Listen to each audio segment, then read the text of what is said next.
Chapter 9. The Oldest Fan of All. After he heard the final score, Jack smiled.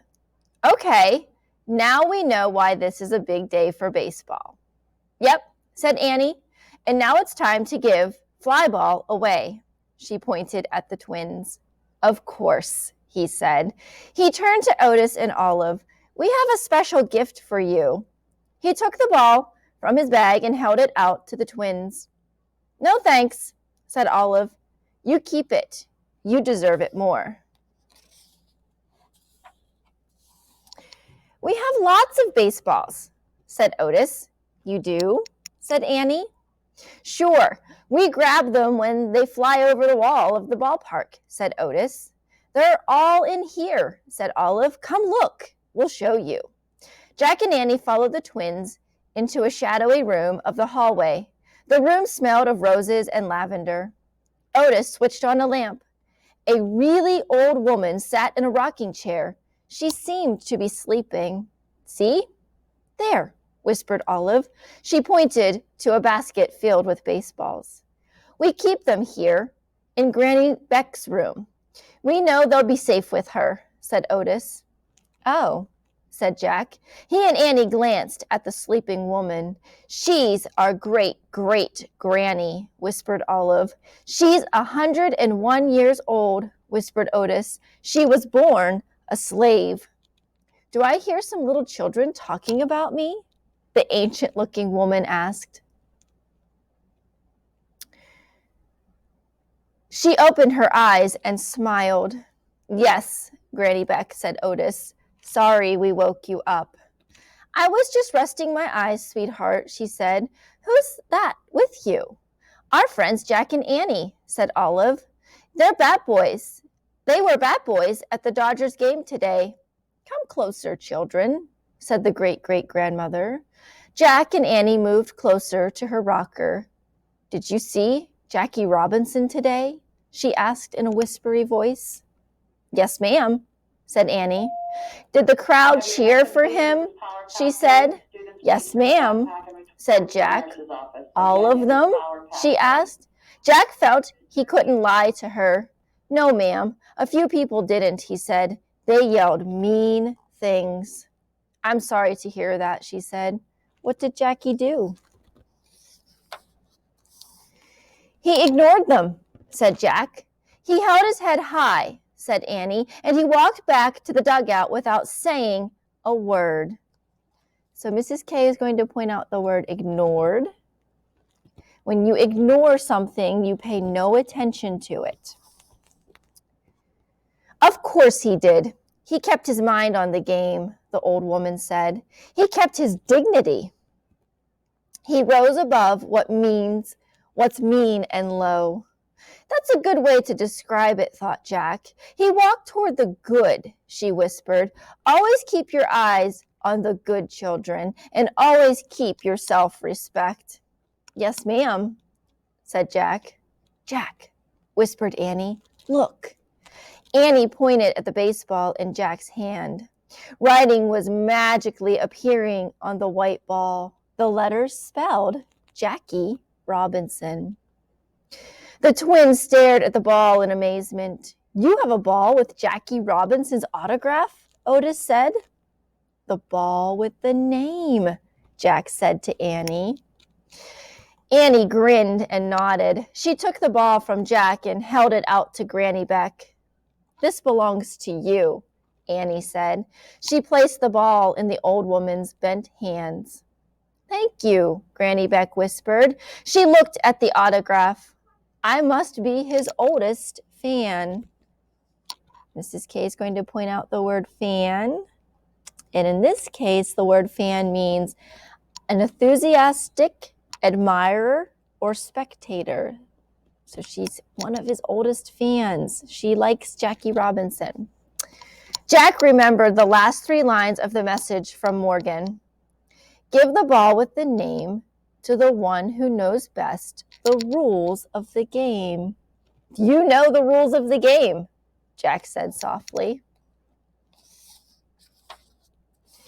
Yes, I do, she said. The old woman wrapped her wrinkled hands around the baseball. Then she closed her eyes again. Olive motioned to Jack and Annie. They followed her and Otis out to the hallway. Annie smiled at the twins. Your great-great-granny is, well, great. They all laughed. I'm afraid we have to leave now, said Jack. Thanks for coming over, said Olive. Wait, I have a question, said Annie. Why are we the first white people to ever visit your house? Olive shrugged. I guess you're the first ones who ever wanted to. That's so weird, said Annie. Not really, Annie, said Jack. There was a lot of racism in the 1940s. Mrs. K is going to point out this word here, racism. It means to hate or discriminate based on race or color. Was, said Otis. You mean is, said Olive. Yeah, is, Jack said softly. But Jackie Robinson starting to change things, said Otis. That's true, said Jack. Well, thank you for everything. You two really helped us today. You sure did, said Annie. And now, can you tell us how to get back to the park? Easy, said Otis. He led them out the front door, go to the corner, turn left, and go about 6 blocks. Great. Thanks, said Jack. Bye, said Annie. Bye, said Olive and Otis. Jack and Annie ran to the corner and turned left. In the brisk air, they walked quickly up a busy street until they came to the city park. They headed to the open area where they'd first met the twins. The big kids shooting marbles were gone. The girls playing jacks were gone. The man singing in Spanish was gone too. Jack and Annie kept walking until they came to the small grove of trees. They found the rope ladder and hurried up. Inside the treehouse, Annie grabbed their Pennsylvania book. She found the picture of Frog Creek Woods. Ready? She asked Jack. Knock it out of the park, said Jack. Annie laughed. She pointed at the picture and said, I wish we could go there. The wind started to blow. The treehouse started to spin. It spun faster and faster. Then everything was still, absolutely still. Chapter 10, Home Run. Leaves rustled in the woods. Shadows danced on the floor of the treehouse. No time at all had passed in Frog Creek. We're back, said Jack with a smile. He and Annie were wearing their own clothes again. I wish Otis and Olive lived in Frog Creek, said Annie. Me too, said Jack. They really knew how to get around, said Annie. They knew all the shortcuts. Yeah, Grandpa says in his time, kids did a lot by themselves, said Jack. It's different now. Unless you have a magic treehouse, said Annie. Jack laughed. Can you believe we just saw Jackie Robinson play at Ebbets Field? He said. Let's look him up, said Annie. Jack reached into his backpack and pulled out History of Baseball. Funny, our whole trip we never thought to read about baseball, said Annie. That's because we were too busy living it, said Jack. He found the page about Jackie Robinson. He read aloud. Jackie Robinson was the first African American to play Major League Baseball in America. He played his first game with the Brooklyn Dodgers at Ebbets Field in Brooklyn, New York on April 15th, 1947. A big day for baseball, said Annie. Yep, a really big day, said Jack. He kept reading. Today is Thursday, February 25th. In 1947, Robinson was voted Rookie of the Year. And in 1955, he was a World Series champion. What's Rookie of the Year? Annie asked. The best new player, said Jack. He read on. Jackie Robinson was not just a great baseball player. He also showed heroic strength in the face of racism. I'm not concerned with your liking or disliking me, he once said. All I ask is that you respect me as a human being. His talent and courage helped inspire the civil rights movement. That's so cool, whispered Jack. He closed the book. He took a deep breath. Well, we'd better get going. We have a lot to do. We do? Said Annie. Yep. Jack pulled on his backpack, then he followed Annie down the rope ladder. A gentle breeze blew as they started walking through the woods. Sunlight streamed between the trees. You said we have a lot to do, said Annie. Like what? Like go to the ballpark and try out for the baseball team, said Jack. Seriously?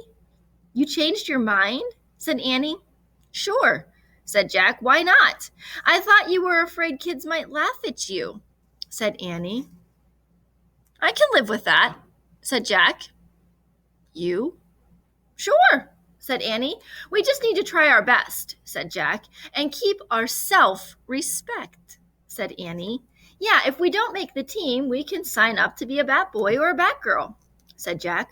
Or a manager, said Annie. Or use Mom's phone to take photos of the games, said Jack. Hey, what about making videos, said Annie. That'd be fun, said Jack. So fun, said Annie. You know, Morgan didn't send us to Brooklyn to become great baseball players, said Jack. I know, said Annie. She sent us there to learn how to be brave and keep going. Yep, the rules of the game, said Jack. They stepped out of the woods onto their sunlit street. Better hurry, said Jack. Home run, said Annie. She and Jack took off through the bright sunlight, running for home. And there they are. And that's the end of our story. I hope you enjoyed listening to A Big Day for Baseball and that we learned a few things about Jackie Robinson and how brave he was. And he became a really great baseball player. And there he is.